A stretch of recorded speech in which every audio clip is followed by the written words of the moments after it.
Ya, betul Ya, sekali. pernah gabung keluarga gitu ya. Kayak terengkarang. Jadi memang penting sekali ya Ya. peran orang tua. Ya, Ya, betul sekali. pernah gabung keluarga gitu ya. Kayak terengkarang. Jadi memang penting sekali ya Ya. peran orang tua.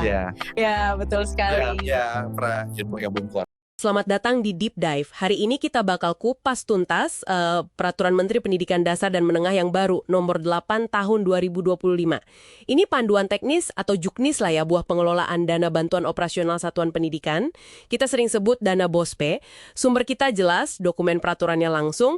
Nah, misi kita di sini simpel aja. Kita pengen paham bareng-bareng gimana dana ini dialokasikan, terus gimana penggunaannya buat dukung sekolah Anda atau ya sekolah anak-anak kita. Peraturan ini kan gantiin aturan lama tuh.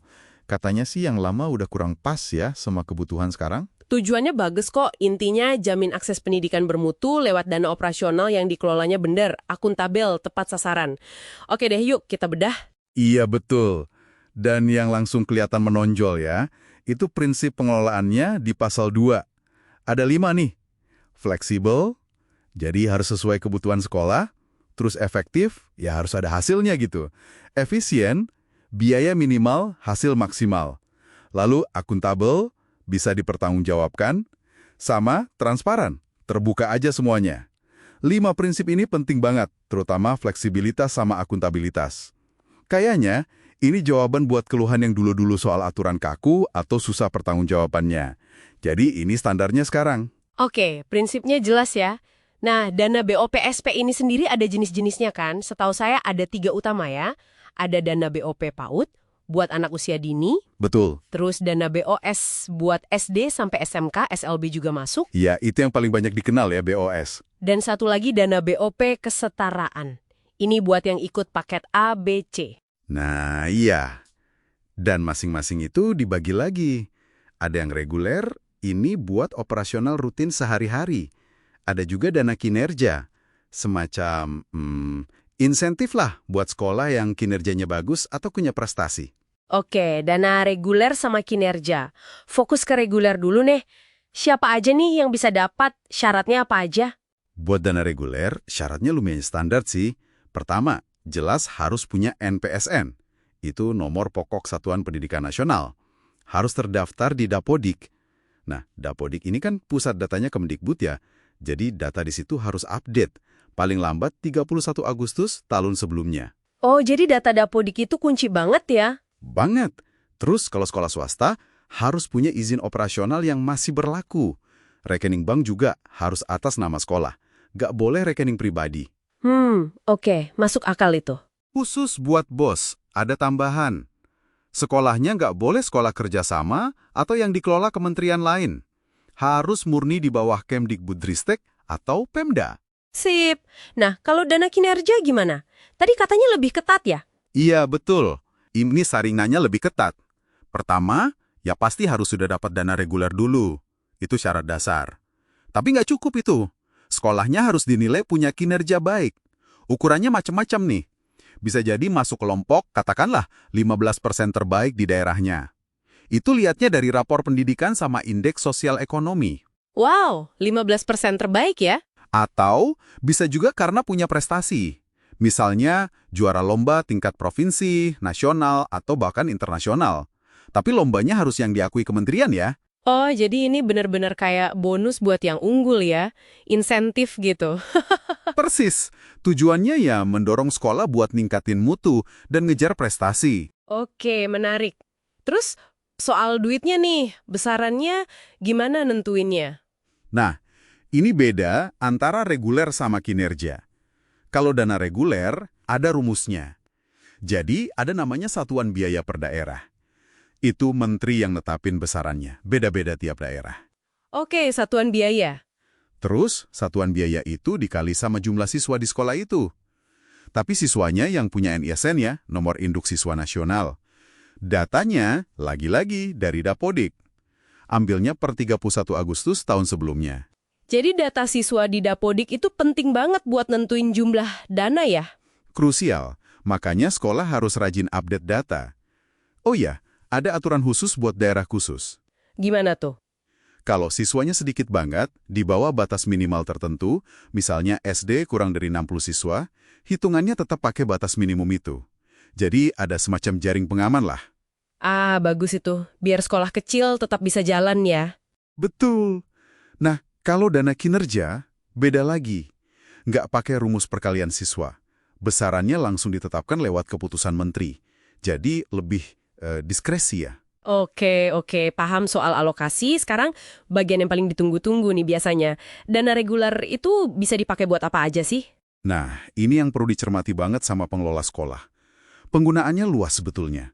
Bisa buat penerimaan siswa baru, PPDB itu, terus kegiatan belajar mengajar inti, ekstrakurikuler juga bisa. Buat asesmen, ulangan, evaluasi, administrasi sekolah sehari-hari, kayak beli ATK, fotokopi. Operasional banget ya. Iya, pengembangan profesi guru dan tenaga kependidikan juga boleh. Misalnya ikut pelatihan, seminar, langganan daya dan jasa kayak listrik, air, internet, itu jelas boleh. Tapi ada aturan mainnya kan? Dengar-dengar ada yang wajib dan ada batasannya. Nah, ini dia poin pentingnya. Ada aturan baru yang cukup signifikan. Pertama, ada komponen yang wajib dibiayai. Minimal 10% dari total dana reguler yang diterima, itu harus dialokasikan buat pengembangan perpustakaan atau pojok baca. 10% ya? Buat apa aja tuh? Terutama buat beli buku teks pelajaran, dan buku non-teks. Tapi bukunya yang udah dinilai atau ditetapkan kementerian ya, daftarnya ada di web buku.kemendikbud.go.id. Oh, jadi nggak bisa sembarang buku ya? Tujuannya biar literasi naik gitu? Kelihatannya begitu arahnya. Ini penekanan baru yang cukup kuat. Terus, ada juga yang dibatasi penggunaannya. Misalnya, buat pemeliharaan sarana-prasarana. Itu maksimal cuma boleh 20% dari total dana. 20%? Itu buat perbaikan apa aja? Yang ringan-ringan aja, misalnya perbaiki atap bocor dikit, ngecat tembok yang kusam, benerin meja kursi, toilet.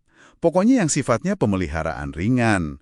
Nggak boleh buat kerusakan sedang, apalagi berat, atau bangun baru. Itu beda lagi sumber dananya. Oke, jelas ya, cuma buat yang ringan. Ada batasan lain? Ada. Ini soal pembayaran honor. Untuk guru atau tenaga kependidikan yang statusnya non-ASN, alias bukan PNS atau PPPK, kalau sekolah negeri, maksimal 20% dana reguler yang boleh buat bayar honor mereka. 20% juga? Iya. Kalau sekolah swasta, batasannya lebih longgar, bisa sampai 40%. Oh, beda ya negeri sama swasta? Beda. Tapi ada syaratnya juga buat penerima honornya. Harus tercatat di Dapodik, aktif ngajar atau kerja, belum punya gaji pokok dari pemerintah sesuai undang-undang. Detailnya ada di pasalnya sih. Wah, ini detail penting banget buat sekolah, terutama yang banyak tenaga honorernya ya? Betul sekali. Harus dihitung cermat ini. Oke, itu dana reguler. Kalau dana kinerja, tadi kan buat yang berprestasi atau kinerja baik, dipakainya buat apa? Nah, penggunaannya lebih spesifik lagi, lebih terarah gitu. Kalau sekolahnya dapat dana kinerja karena dinilai berkinerja terbaik, fokusnya itu ke program pembelajaran yang lebih dalam. Contohnya, kegiatan belajar coding atau kecerdasan artificial AI. Jadi arahnya ke sana. Wah, keren juga ya menuju keahlian masa depan. Iya. Nah, kalau sekolahnya dapat karena punya prestasi, misalnya menang lomba, dananya bisa dipakai buat asesmen dan pemetaan bakat siswa. Terus buat pengembangan bakat siswa itu sendiri, misalnya pembinaan intensif, bisa juga buat pengembangan manajemen sekolah. Bahkan bisa dipakai buat jadi sekolah pengimbas. Jadi dia bantu bina sekolah lain di sekitarnya. Oh, jadi kayak berbagi praktik baik gitu ya? Kurang lebih begitu. Jadi dana kinerja ini memang didorong buat inovasi dan peningkatan mutu yang lebih spesifik. Sip, selain apa yang boleh pasti ada juga yang dilarang kan? Ini penting juga biar nggak salah langkah. Penting banget. Pasal 60 itu jelas banget nyebutin larangan-larangannya. Daftarnya lumayan panjang, beberapa yang perlu diingat, dana BOSP itu nggak boleh ditransfer ke rekening pribadi atau pihak lain di luar rekening sekolah.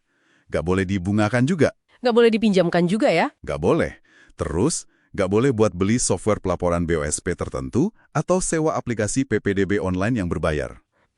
Menarik itu soal software. Iya. Terus, jelas nggak boleh buat biayai kegiatan yang sifatnya non-prioritas atau yang ada iuran lagi dari orang tua siswa. Apalagi buat kepentingan pribadi, itu jelas dilarang keras. Soal bangunan tadi juga ya? Betul.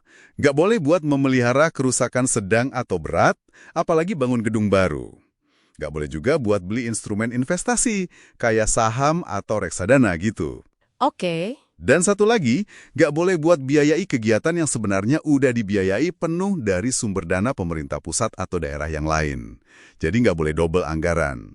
Wah, banyak juga ya larangannya. Kalau melanggar gimana? Ada sanksinya, bisa sanksi administratif, sampai ya mungkin tuntutan hukum kalau memang ada penyimpangan serius. Jadi harus hati-hati banget. Oke, terakhir nih soal pertanggungjawaban. Gimana mekanismenya sekarang? Ini juga ada penekanan kuat di aturan baru. Kepala sekolah itu wajib hukumnya melaporkan realisasi penggunaan dana BOSP. Lapornya nggak manual lagi, tapi lewat sistem aplikasi kementerian. Jadi online semua. Mungkin pakai Arkas atau sistem lain yang terintegrasi. Ada batas waktunya? Ada. Dan ini ketat. Laporan penggunaan tahap 1 itu paling lambat 31 Juli. Kenapa penting? Karena laporan ini jadi dasar buat penyaluran dana tahap 2. Wah, kalau telat lapor tahap 1, tahap 2 bisa nggak cair dong. Betul! Terus, laporan keseluruhan penggunaan dana selama setahun itu paling lambat 31 Januari tahun berikutnya. Ini jadi dasar buat penyaluran dana tahap 1 di tahun anggaran baru.